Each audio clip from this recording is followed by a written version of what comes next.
जो utmost encounter with spirits रहा है वो रहा है एक राजस्थान में मंदिर है मेहंदीपुर बालाजी। मैं वहाँ पे गया था और वहाँ ऐसा कहा जाता है कि आप वहाँ से कुछ प्रसाद लेके मत आओ, वहाँ आपको कोई कुछ दे रहा है तो वो खाओ मत, वहाँ पे ज़्यादा किसी चीज़ों को टच मत करो, जाओ शांति से दर्शन करो वापस आ जाओ। बट वो जो पैसेज है जब तक आप मंदिर तक पे पहुँचते हो तो बहुत सारे ऐसे लोग हैं जो जाल्दी पकड़ के अपना सिर हिला रहे हैं, ठीक है, वो चिल्ला रहे हैं, वो किसी को झपट्टा मार देते हैं एंड आपको समझ में आ जाता है कि यहाँ पर कुछ तो ऑफ चल रहा है। मेहंदीपुर बालाजी मैं तो स्पिरिचुअल पर्पस की वजह से गया था, मैं तो रिलीजियस पर्पस की वजह से गया था, पर मैं जब वहाँ गया तो आई रियलाइज कि लोग वहाँ पे ट्रीटमेंट के लिए आते हैं कि जिन पे आत्माएं चढ़ गई हैं या जिन पे ऐसे जिन्हें ऐसे डरावने सपने आते हैं, जिनके ऊपर कुछ भी ब्लैक मैजिक वाला भी पावर है, तो वो लोग वहाँ पे ट्रीटमेंट के लिए आते हैं। Because you have been following this space for a while, Mehandipur Balaji से रिलेटेड कुछ आया आपके पास?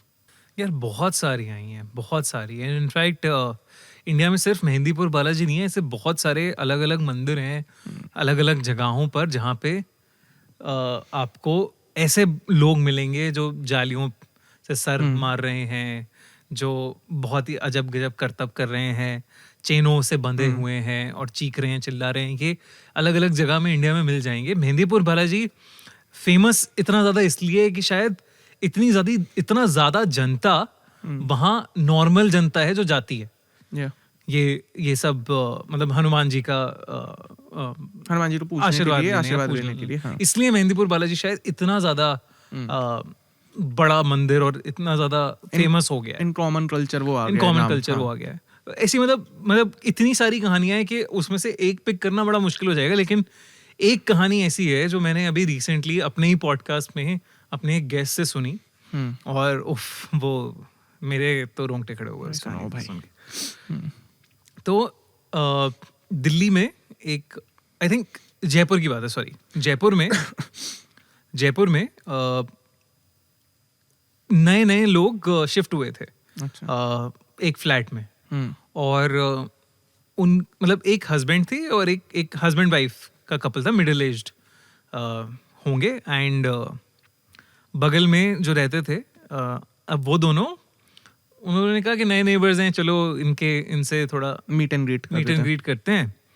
तो जब भी मतलब बेल बजाओ तो वाइफ खोलती थी और वाइफ खोल के हाय हेलो करती थी, कभी अंदर नहीं घुसाते थे घर के। तो उन्होंने कहा ठीक है चलो कुछ होगा, नहीं घुसाना चाह रहे होंगे। अब क्या होने लगा, जैसे जैसे हफ्ता 10 दिन बीते तो उन्हें बगल वाले कमरे से बहुत ज़ोरों से, मतलब बगल वाले घर से ज़ोरों से चीखने चिल्लाने के, मार पीटने की आवाज़ें आने लगी, जैसे कोई मार रहा हो पकड़ के किसी को। तो उन्हें लगा कि यार डोमेस्टिक वायलेंस है ये सब, ये तो कुछ चक्कर है डोमेस्टिक वायलेंस का। तो पहले तो वाइफ को लगा कि यार ये है सीन, तो मैं देखती हूँ। एक दिन उन्होंने कहा कि घंटी बजा के मैं देखती हूँ। तो उसने देखा कि जो वाइफ है उन्होंने पूरा अपना कवर कर रखा है चेहरा और वो ज़्यादा इंटरेक्ट करना नहीं चाह रही हैं। वो कहती है भाभी कुछ है तो मुझे बता दो, मैं हम लोग देख लेंगे, हम लोग आपके साथ खड़े हैं। कहती नहीं कुछ नहीं ऐसा, क्या लगा तुम्हें क्या लगा, कुछ नहीं है ऐसा। तो उसने कहा ठीक है कोई बात नहीं है। तो अब वो रात हुए फिर से वहाँ पे धम धम की आवाज़ें आने लगी। वो अपने पति को कहने लगी कि यार देखो इनके घर में कुछ तो है, कुछ तो चल रहा है, ये लोग बता नहीं रहे, मारता है आदमी। अब अगला दिन आया, अगला दिन उसने देखा कि जो हस्बैंड है, तो मधु और उनके हस्बैंड अभी रिसेंटली जयपुर में एक सोसाइटी के अंदर शिफ्ट हुए थे और उनके नेबर्स थे अलका और अजय। अब अलका अजय ने सोचा कि नए नेबर्स आए हैं तो उनसे थोड़ा इंटरेक्ट करा जाए, थोड़ा मिलना मिलाना हो जाए। अब उन्होंने कोशिश करी 1-2 बार, लेकिन थोड़ा उनका जो बिहेवियर था वो हल्का सा कोल्ड था उनकी तरफ, मधु और उसके हस्बैंड का। तो उन्होंने कहा ठीक है चलो कोई बात नहीं, अब जो भी है नहीं बात करना चाह रहे तो नहीं बात करना चाह रहे। मतलब 1-2 बार अलका ने मधु से बात करने की कोशिश करी, थोड़ा नॉर्मल हालचाल पूछे, कभी अंदर ऐसा होता है ना कि आइए अंदर आ जाइए बैठते हैं, वो कभी नहीं किया मधु ने। अच्छा। और ज़्यादा इंटरेक्ट भी नहीं करते थे। तो मैंने कहा चलो ठीक है, नहीं करना नहीं करना। 4-5 दिन बीत गए। अब क्या हुआ 4-5 दिन बाद कि उन्हें मारने पीटने की आवाज़ें आने लगीं और मधु के चीखने की आवाज़ें आने लगीं बगल वाले घर में। तो अलका ने कहा अजय से कि यार ये कुछ तो गलत हो रहा है, ये इनका पति शायद मारता है इन्हें, मधु को, और मैं कल इनसे बात करूँगी, ये तो बहुत गलत है। तो वो गई बात करने मधु से।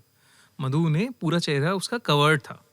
Okay. और मधु ने कहा कि उसने पूछा अलका ने कि मधु से कि क्या हुआ आपका, आपको कुछ चोट वोट लगी है क्या? तो मधु ने कहा नहीं ऐसा तो कुछ नहीं है। कहती नहीं आपको कुछ है तो आप बता दो, हम आपके साथ हैं, साथ खड़े हैं, अगर कुछ दिक्कत हो रही है तो आप बता सकती हो। तो मधु ने कहा नहीं ऐसा कुछ भी नहीं है, सब ठीक है, सब नॉर्मल है। अलका कुछ और उसके आगे कह नहीं पाई तो वो वापस घर चली गई अपने। अब उस शाम फिर से यही सेम सीन हुआ, फिर से आवाज़ें आई बहुत ज़ोर से।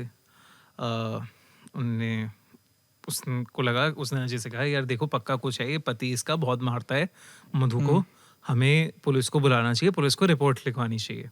तो अजय ने कहा अरे उनका मैटर है, वो देख लेंगे, तुम छोड़ दो ना ये सब, क्यों तुम इसमें पड़ रही हो। तो वो लड़ लिए, आपस में ही लड़ लिए कि तुम तो सुनते ही नहीं हो, किसी की हेल्प हो जाएगी, एक औरत बेचारी, ये सब हो रहा है। अब अगले दिन अजय लिफ्ट में जा रहा था, मतलब ऑफिस से वापस आ रहा था, तो लिफ्ट में वो देख रहा है कि उसका पति, मधु का पति है, जो जिसके पास एक पैकेट में दारू की बोतलें पड़ी हैं 2-2। ओके। तो वो कहता है ये क्या आज पार्टी वार्टी का सीन है? वो कुछ बोलता नहीं है उसका पति, चुपचाप चला जाता है अंदर, ज़्यादा कुछ बोलता नहीं, मतलब बात ही नहीं, इंटरेक्ट कर ही नहीं रहा है उससे। तो अजय को भी लगता है यार ये इनका काम है अलग, इनका छोड़ो, अजीब से लोग हैं, मतलब ही नहीं है। हाँ अजीब से लोग हैं, नहीं करना चाहिए। अब जिस दिन वो शराब वाला ये एपिसोड होता है कि लेके जाता है, उस रात तो अलग ही लेवल पे चीखे चिल्लाने की आवाज़ें आ रही हैं कि ऐसा लग रहा है कि बस आज कोई मर ही जाएगा। तो वो क्या नाम है, उसकी वाइफ कहती है कि चलो चल के देखते हैं, अभी कल का वेट नहीं करते, कुछ डेथ वेथ हो सकती है उनकी, मधु की, ऐसा नहीं करते। उसने भी बताया कि ऐसा शराब वराब लेके आया था ये। तो ये लोग चले गए, घंटी बजाने लगे, लेकिन किसी ने कोई दरवाजा ही नहीं खोला बड़ी देर तक। फिर मुश्किल से फिर दरवाज़ा खोला, मधु ने खोला, फिर बेल बजाई तो दरवाज़ा खोला, और उसके पति ने दरवाज़ा खोला, मधु के पति ने। अब पहली बार था जो मधु का पति दरवाज़ा खोलता था, कभी नहीं खोलता था वो। तो उसने कहा कि आप जाइए यहाँ से, कुछ नहीं है, या आप परेशान क्यों कर रहे हैं हमें बार बार, कुछ नहीं है, आप चले जाइए यहाँ से, ऐसे करके डांट के भगा दिया।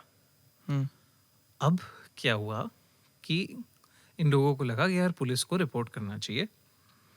तो अजय ने कहा कि आज रात तो रुक जाते हैं, अभी आवाज़ें भी रुक गई हैं, रुक जाते हैं, कल देखता हूँ मैं, कल इससे एक बार बात करता हूँ और फिर पुलिस के पास ले जाऊँगा इसे।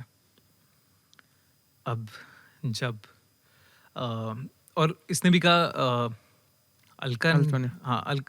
अलका ने कहा कि मैं मधु को भी लेके जाती हूँ मंदिर, आप थोड़ा सा देखिए बात करिए, मैं मधु के साथ मंदिर चली जाऊंगी, उन्हें कहीं बाहर लेके चली जाऊंगी। तो वो लेके गई उसे कि मैं पूछूंगी मधु से अलग से बाहर कहीं कि क्या हो रहा है। तो अब जब अजय उसके पति के पास जाता है और उसे कन्फ्रंट करता है, तो उसका पति बोलता है कि मैं बहुत परेशान हो गया हूँ सर, मैं बहुत परेशान हो गया हूँ, मुझसे नहीं संभल रही है ये। मतलब ट्विस्ट। हाँ कि मैं नहीं मारता हूँ उसे, वो मुझे मारती है, और उसका पति चोटिल है पूरा। तो कह रहा है कि इसके रात में कुछ हो जाता है, इसके अंदर आत्मा आ जाती है, जहाँ ये मुझे मारती है, इसे मुझे दारू पिलानी होती है, अगर मैं इसे दारू नहीं पिलाता हूँ तो ये मुझे बहुत मारती है, मुझे चिकन लाना पड़ता है इसके लिए, बहुत सारा मीट लाना पड़ता है, मीट खाती है पागलों की तरह, और फिर सो जाती है, और फिर मुझे मारती है, चीखती चिल्लाती है मेरे को बहुत ज़्यादा, और सुबह उठ के ठीक हो जाती है। कह रहा है मैं बहुत परेशान हो गया हूँ, मैं इसके चंगुल से बाहर नहीं निकल पा रहा हूँ। तो अजय की हालत खराब हो जाती है यार, ये तो और ही अलग ही उल्टा ही केस है पूरा। तो अजय एक पंडित को बुलाता है, उससे कहता है कि देखते हैं, आप बताओ जब अगली बार आप ये लेके जा रहे हो, तो पंडित को बुलाते हैं और करते हैं। अब ये जब सीन होता है और ये ऐसा प्लान बना के करते हैं, और पंडित आता है उस रात जब ये पागलों की तरह, मतलब वो लोग घुसते हैं, वो देखते हैं वो पागलों की तरह ऐसे चिकन फाड़ रही है, खा रही है और चीख रही चिल्ला रही है और दारू पी रही है, जैसे कोई आदमी नहीं होता पागल आदमी जो पी रहा, और आवाज़ बदल गई है, भारी सी आवाज़ है और बहुत गंदी तरह से ट्रीट कर रही है। तो पंडित कुछ मंत्र पढ़ के उसे प्रोवोक करता है, और वो उस पंडित को हवा में उठा लेती है एक हाथ से ऐसे बिल्कुल ऊपर। तो उसे समझ में नहीं आता भाई ये क्या है, मतलब ये कौन है, ये क्या है। पंडित भाग जाता है वहाँ से कि मुझे छोड़ो, मुझे नहीं, मेरे बस की नहीं है ये, आप छोड़ दो मुझे प्लीज़, मैं नहीं कर पाऊँगा ये। अब ये ड्रामा चले जा रहा है, अब सबको पता है कि ऐसा कुछ हो रहा है। मधु को कॉन्शियसनेस नहीं है कि दिन में, क्योंकि she is okay, she doesn't know कि क्या हो रहा है। उन्हें कुछ समझ में नहीं आ रहा है कि कैसे ये प्रॉब्लम सॉल्व होगी। अब दोनों अलका अजय सोच रहे हैं कि मदद करें ना करें इस आदमी की, क्या करें, हमें भी नहीं समझ आ रहा। अब क्या होता है कि अजय एक बार ऐसे बाहर से कहीं जा रहा होता है, तो कोई उसे एक रैंडम आदमी मिलता है, वो उससे कहता है कि अपने बगल वाले जो तुम्हारे घर में रहते हैं ना, उन्हें मेहंदीपुर लेके जाओ, मेहंदीपुर बालाजी लेके जाओ। And this man has no contacts with Ajay. हाँ, Okay. कोई कॉन्टेक्ट Random नहीं, आदमी। ऐसी रैंडम आदमी, स्ट्रेंजर आदमी मिलता है। तो अजय ऐसे ही अपने सोसाइटी कंपाउंड से जा रहा होता है, तो उसे अचानक से बाबा रोक देता है कि तुम जहाँ रहते हो उसी के आसपास कुछ अजीब सा हो रहा है, और जो भी है बहुत काली शक्ति है, उसे मेहंदीपुर बालाजी लेके जाओ। मैं वहीं से हूँ, मैं वहीं का पंडित हूँ, उसे वहाँ पे लेके जाओ, वहीं पे ठीक होगा ये। But बाबा जो थे, जो रैंडम random बाबा, बाबा, उन्हें कुछ नहीं पता कि उन्हें वहाँ कुछ क्या नहीं हो रहा पता है। उन्हें बस एक नेगेटिव एनर्जी फील हो रही है, जो वो अजय से मिले, अजय को उन्होंने बता दिया है कि यही एक है। यही एक solution है, तुम्हारा रामबाण राज है कि हाँ, तुम और हमारे कुछ ले नहीं जाओ, हो हाँ। सकता। तो जब मधु अपना नॉर्मल होती है दोपहर में, तो ये लोग कहते हैं कि हम चलो एक ट्रिप बनाएंगे, ट्रिप पे जाएंगे और ये करेंगे, मतलब जाएंगे बेसिकली। तो किसी ना किसी तरह वो मधु को रोप इन कर लेते हैं और मधु को लेके जाते हैं, चारों लोग जाते हैं मेहंदीपुर बालाजी के टेम्पल, और वहाँ पे जाके इसका पूरा पोजेशन होता है 10 दिन तक, ये पूरा चलती है क्रिया, और तब जाके उसके अंदर से जो भी शैतानी काली शक्ति थी वो निकाली जाती है।